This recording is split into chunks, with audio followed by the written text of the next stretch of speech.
Olá, pessoal. Meu nome é Daniela Cristina Oliveira Anastácio. Eu sou acadêmica do curso de Pedagogia do Polo de Sete Lagoas, da Universidade Anhembi Morumbi. Hoje eu estou cursando a disciplina de estágio, o estágio obrigatório 1.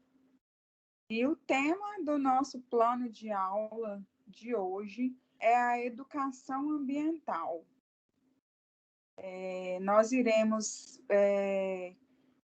falar sobre algumas definições e algumas problemáticas ambientais e também sociais.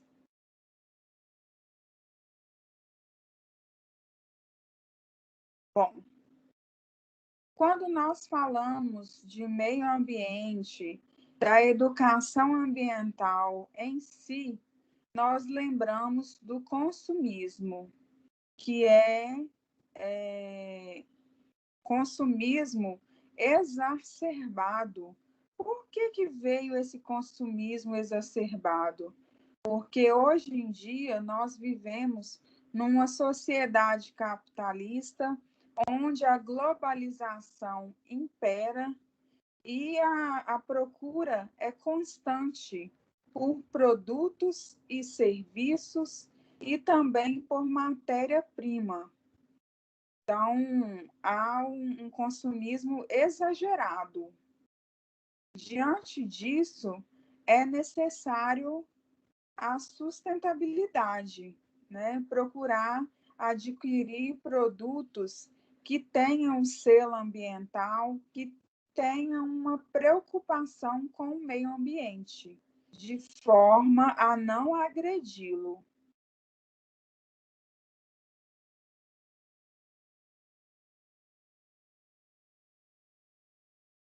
O conceito. A educação ambiental compreende os processos por meio dos quais o indivíduo e a coletividade constroem valores sociais, conhecimentos, habilidades, atitudes e competências voltadas para a conservação do meio ambiente, bem de uso comum do povo, essencial à sadia qualidade de vida e sua sustentabilidade.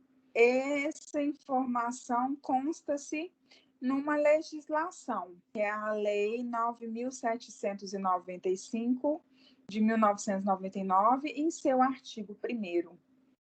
A questão ambiental nós podemos citar também no artigo 225 da Constituição Federal, que prevê que nós devemos preservar o meio ambiente para presente e futuras gerações. Então, todos têm direito ao meio ambiente equilibrado, né? Ao meio ambiente saudável, porque todos vão utilizar, né, de forma correta para garantir esse bem tão precioso, né?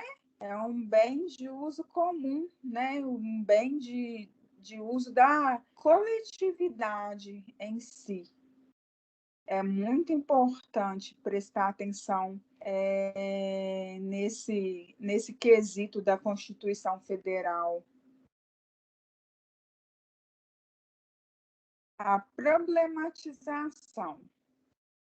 A sociedade passa por diversos problemas ambientais e que necessitam intervenção de forma gradual e sustentável.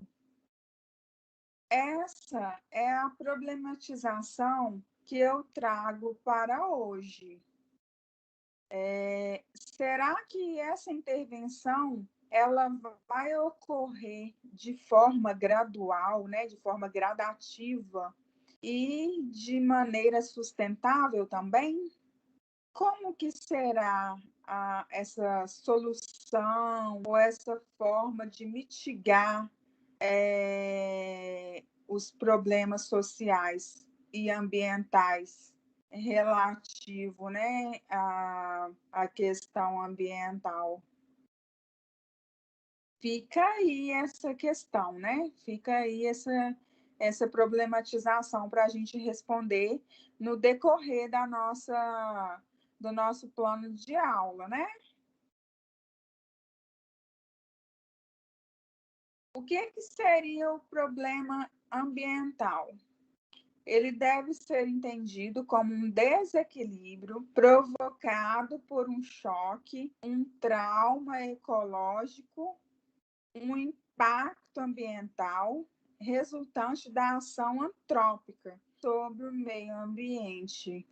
A ação antrópica é a ação do homem na natureza. No entanto, pode ser também resultado de acidentes naturais, explosão de um vulcão, um choque de um meteoro, um raio, e entre outros.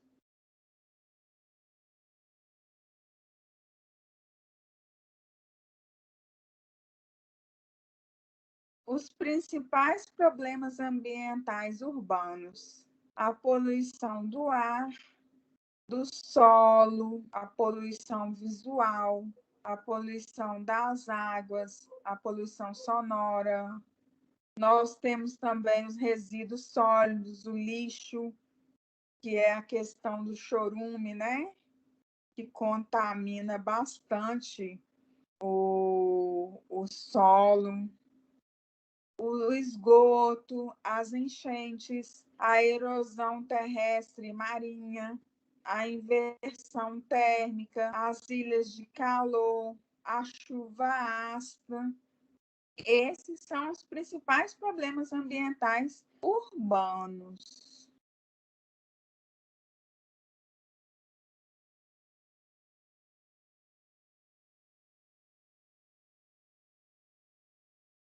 As causas dos problemas ambientais urbanos: a revolução industrial, que é a industrialização, o capitalismo e a globalização, o que é o consumismo, como eu havia falado anteriormente, a urbanização também, que é o crescimento desordenado das cidades, o aumento populacional, né, que houve bilhões de habitantes no mundo, né, esse crescimento exagerado, e a ineficácia da política de educação ambiental.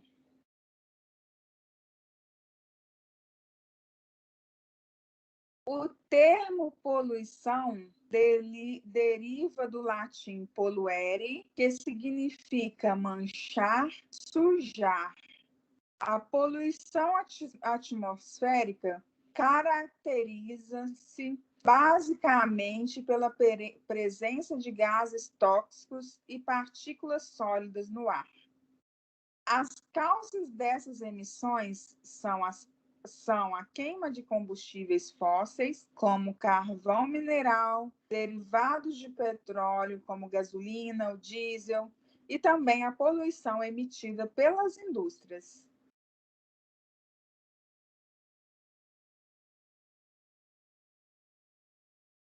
A poluição do solo, isto é, a camada superficial da crosta terrestre, ocorre devido aos malefícios diretos e indiretos causados pela desordenada exploração e ocupação do meio ambiente, depositando no solo elementos químicos estranhos, prejudiciais às formas de vida microbiológica e à coloração em relação às interações ecológicas regulares. As causas da poluição do solo são o acúmulo do lixo sólido, como embalagem de plástico, papel e metal, e de produtos químicos como fertilizantes, pesticidas e herbicidas.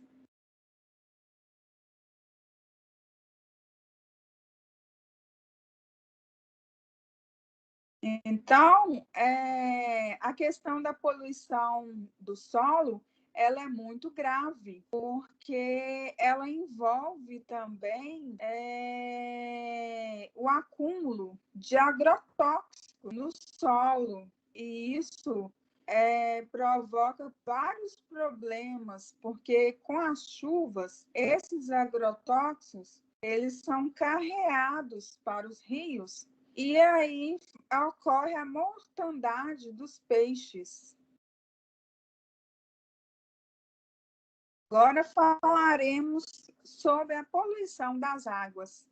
É o lançamento de detritos na água dos rios e oceanos e a contaminação dos lençóis freáticos por componentes orgânicos oriundos do chorume de lixo e cemitérios. A poluição das águas também ocorre pelo vinhoto, resultante da fabricação do açúcar e do álcool, e pelo vazamento de tanques de armazenamento subterrâneo de gasolina, agrotóxicos e fertilizantes, rejeitos e aterros industriais, e principalmente esgoto. Essas são as principais causas de deterioração dos rios, lagos e oceanos. Qual que é o objetivo geral desse plano de aula? É verificar se é possível fazer a interface entre a educação e outras áreas do conhecimento, sobre a perspectiva da sustentabilidade com relação à educação ambiental.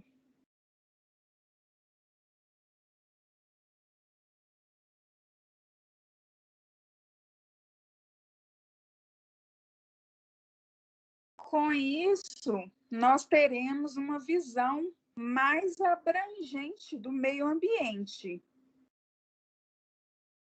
porque nós, seres humanos, constituímos parte integrante do meio ambiente. E nessa ótica de desenvolvimento sustentável, fica evidente que se pode ter o progresso material com a preservação dos recursos e serviços ecossistêmicos por sucessivas gerações.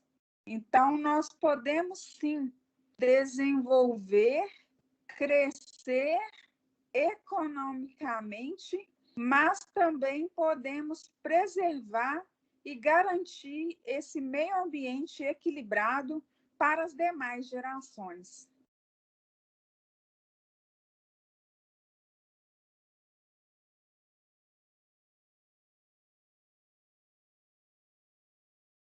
Nós podemos elencar o desenvolvimento sustentável, visando somente a preservação dos recursos naturais, como uma nova visão para o desenvolvimento da sociedade, também de forma generalizada, não havendo a separação das esferas, né? As esferas política, econômica.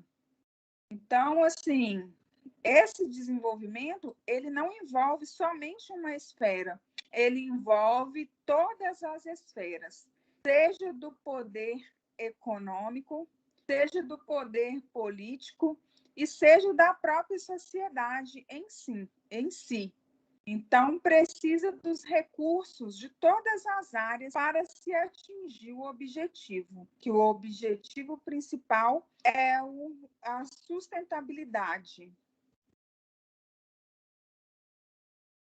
E os objetivos específicos? Criar grupos de estudos em educação, recursos naturais e sustentabilidade.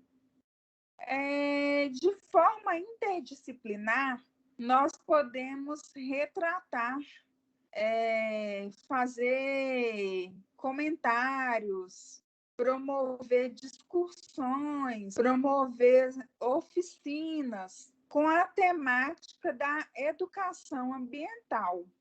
Ou seja, é um ajudando o outro no intuito de atingir aquele objetivo. Aí vem o segundo objetivo específico: conectar esse grupo à sociedade civil. Como que nós podemos fazer isso?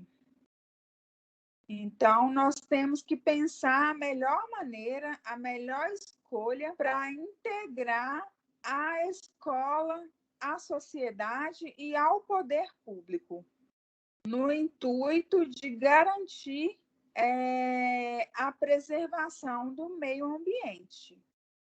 Então, vem o terceiro objetivo específico: contribuir com políticas públicas. Ou seja, garantir que todos tenham acesso à educação ambiental, ao meio ambiente, à sadia qualidade de vida. Então, que tenham acesso aos direitos garantidos na Constituição Federal. E como cidadãos, todos têm esses direitos.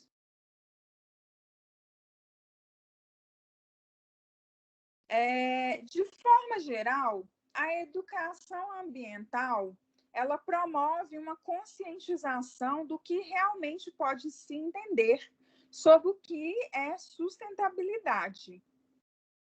Uma vez que, ao se estudar o desenvolvimento sustentável, deve-se visar a educação como base para fundamentar um conceito consciente e que realmente promova a sustentabilidade. Então, a sustentabilidade ambiental, ela está associada ao uso dos recursos renováveis.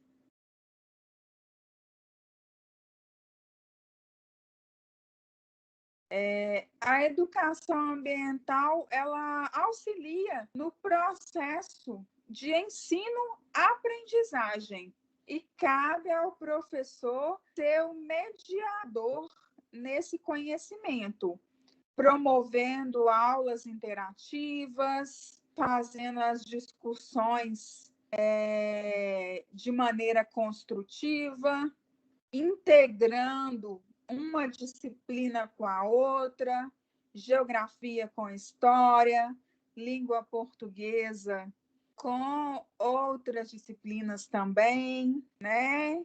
A área de linguagens com a área de ciências naturais. Então, trabalhando aí de forma integrada e interdisciplinarmente e multidisciplinar.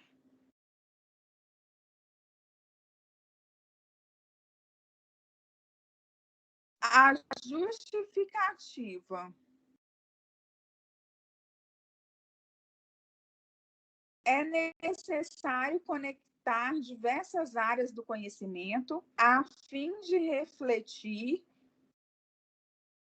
em resultados que possam, de fato, ter impacto na sociedade com embasamento científico. O que é isso?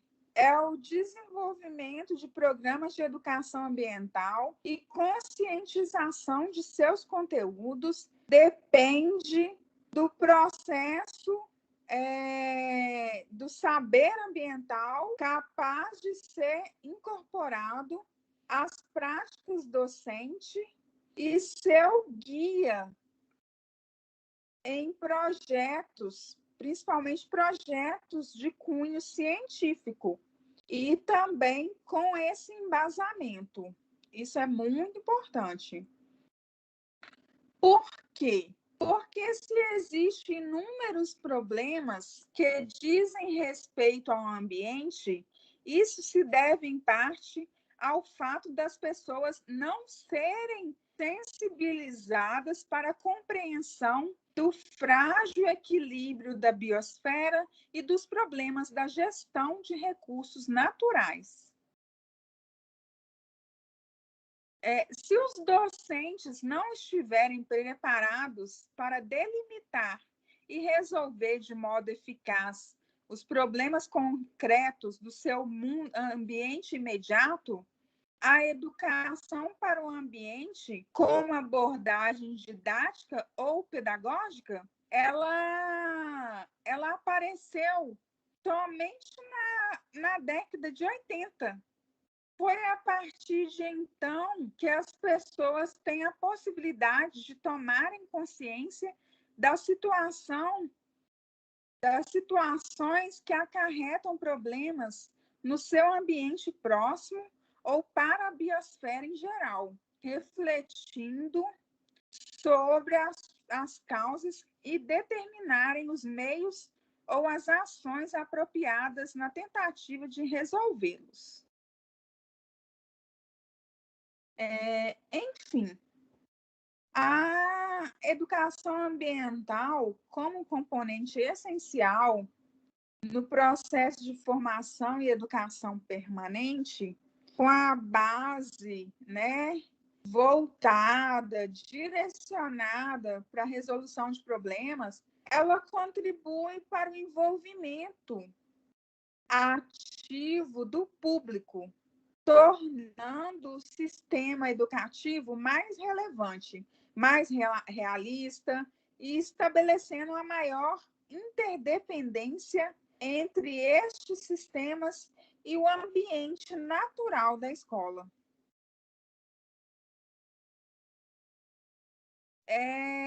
Esse é o objetivo de um crescente bem-estar das comunidades humanas.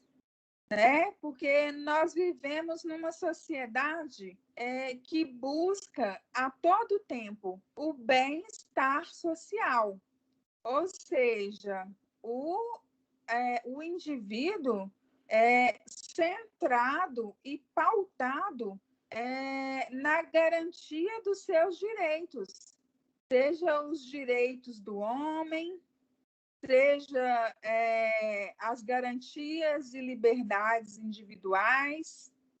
Então, todos nós temos direitos e deveres, e a educação ambiental está aí para poder garantir a perpetuação das espécies, seja a espécie humana ou dos próprios animais em si, o reino das plantas, as espécies vegetais. Então, isso é de suma importância.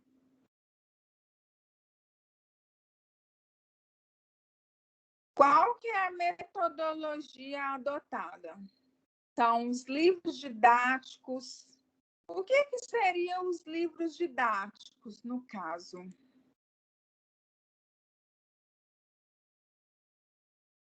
Bom, os livros didáticos, os livros fornecidos pela própria escola ou os livros que o próprio aluno adquiriu, isso é importante também, investir em conhecimento, né? Isso é muito importante. Então, geralmente, todas as escolas fornecem um livro didático e é importante que o aluno cuide daquele material didático, porque outras pessoas, outros alunos também vão fazer o uso e ele tem que estar bem cuidado, né? Temos também o computador com internet, as escolas têm as salas informatizadas disponível, né? Então, pode ser ministrado também as aulas com gamificação na área de educação ambiental, que é bem interessante e os alunos gostam muito tem bastante participação desses alunos, né, desses estudantes, e a adoção também de aulas bem dinâmicas, montar gincanas, né, gincanas com perguntas e respostas sobre o conteúdo da aula, né, trazer outras interações, de repente outros profissionais, outros professores, né, que são, digamos, renomados na região, que são muito conhecidos. Então, fazer parceria também, né? É um ajudando o outro para poder atingir esse objetivo e de suma importância para a educação ambiental. As aulas de campo, né? Levar para conhecer uma horta, por exemplo, que é uma coisa que parece assim, tão simples, tão, às vezes, né, pequena, tão fácil, mas é um local de tanto conhecimento, né, de tanto contato com o meio ambiente, de tanta interação, que vale muito a pena fazer isso, né? A interação com a horta comunitária. Isso é muito bom mesmo.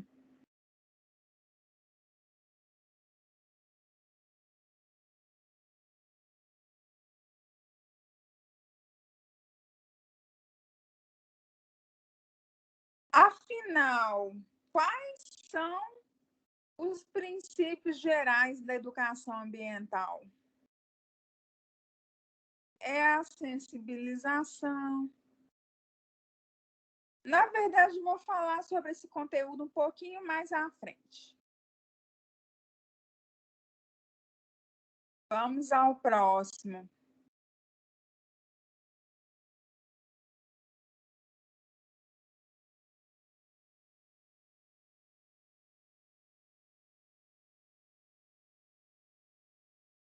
A avaliação.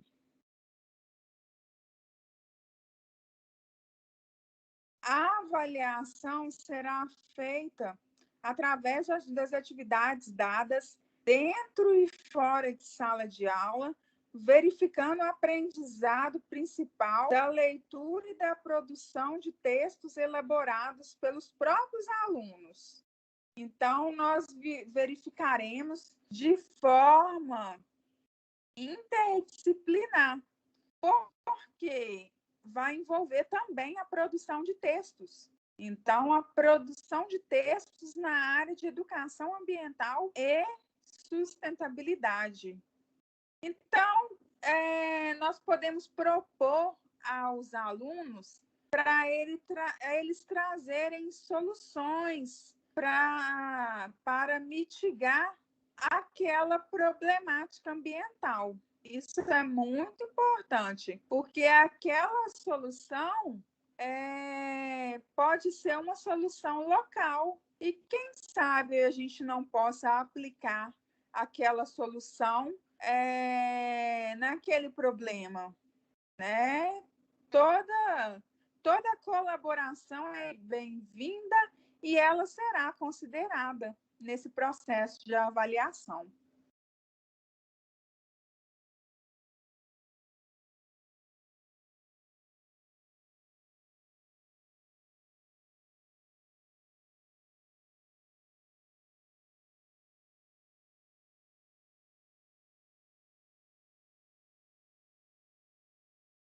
Antes das considerações finais, eu quero fazer alguns comentários gerais. Quais são os princípios gerais da educação ambiental?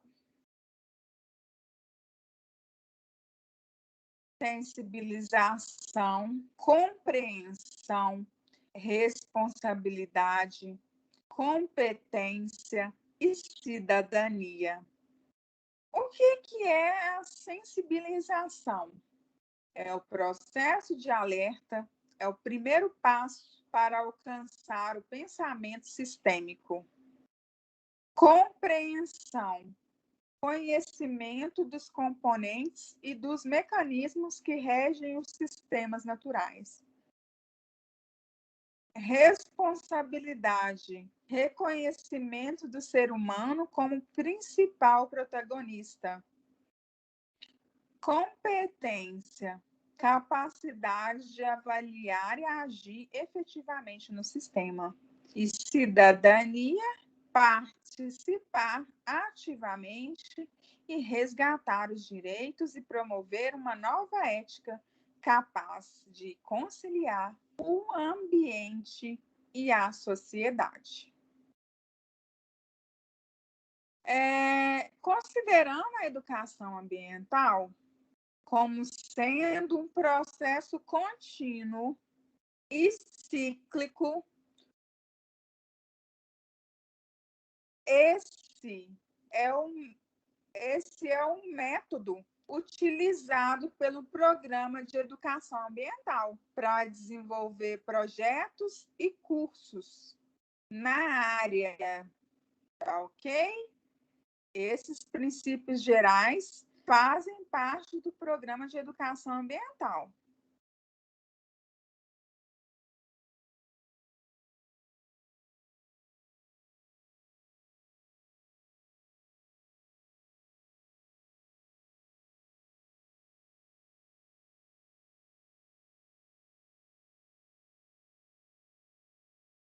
Como forma de resumir o que foi tratado hoje,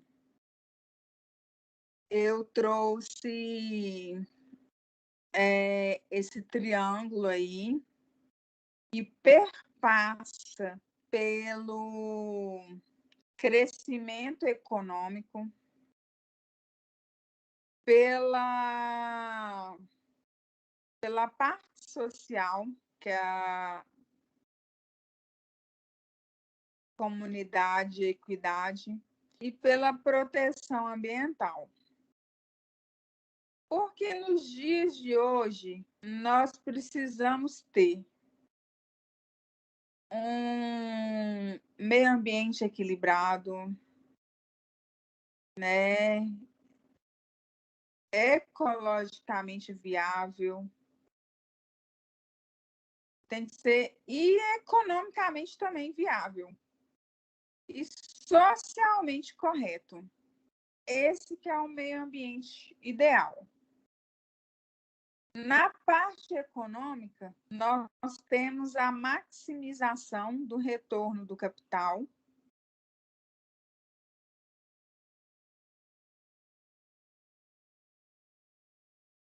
Na parte social, nós temos a solidariedade, a geração de emprego, a cidadania.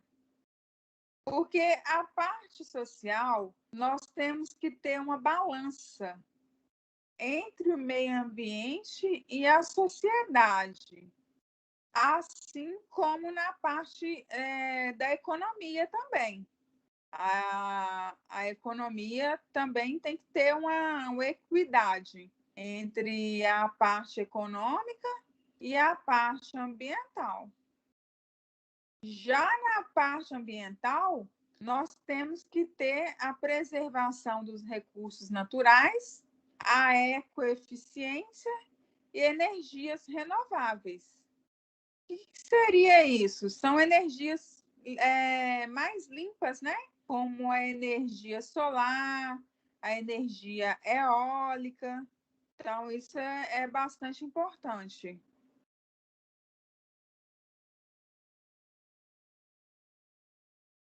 Diante disso, eu vou trazer para vocês um resumo sobre o conteúdo que nós vimos hoje, né? Bom, a educação ambiental, ela pode ser entendida como uma metodologia em que cada pessoa pode assumir e adquirir o papel de membro principal do processo de ensino-aprendizagem.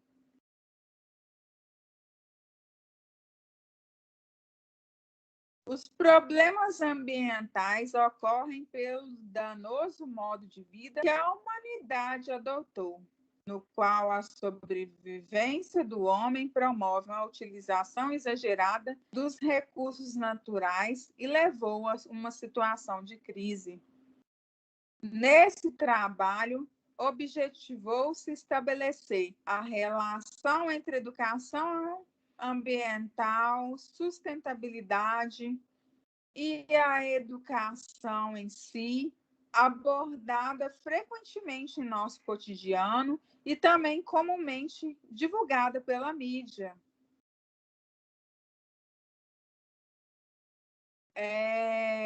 O trabalho ele foi desenvolvido por meio de pesquisa bibliográfica reflexiva sobre a necessidade da educação ambiental aliada à sustentabilidade, embasada na análise de Foucault, de 1986, e esse autor ele deve passar de uma análise temporal para uma perspectiva espacial da sociedade. As questões ambientais reclamam por uma nova concepção de ciência que permita a construção de saberes conjuntivos através da exploração dos limites e das fronteiras que simultaneamente apartam e aproximam disciplinas. Então, uma disciplina auxilia a outra e elas são dependentes uma das outras. A educação ambiental ela é entendida como um tema transversal e interdisciplinar. A integração de saberes frente a um pensar sistêmico. O que é esse pensar sistêmico? Ele encaminhará o viés econômico e político da atual sociedade para o contexto da sustentabilidade.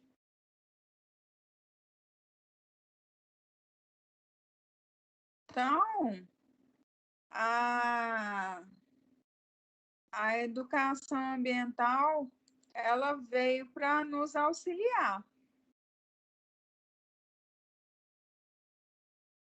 Cabe a nós fazer as melhores escolhas, né?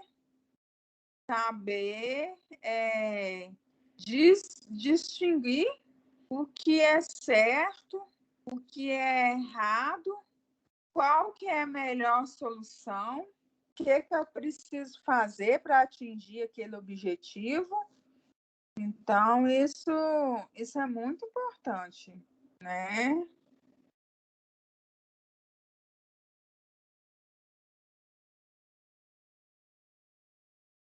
Bom, tá aí as referências bibliográficas. Vou deixar um pouquinho as referências bibliográficas, vou deixar um tempinho para vocês observarem.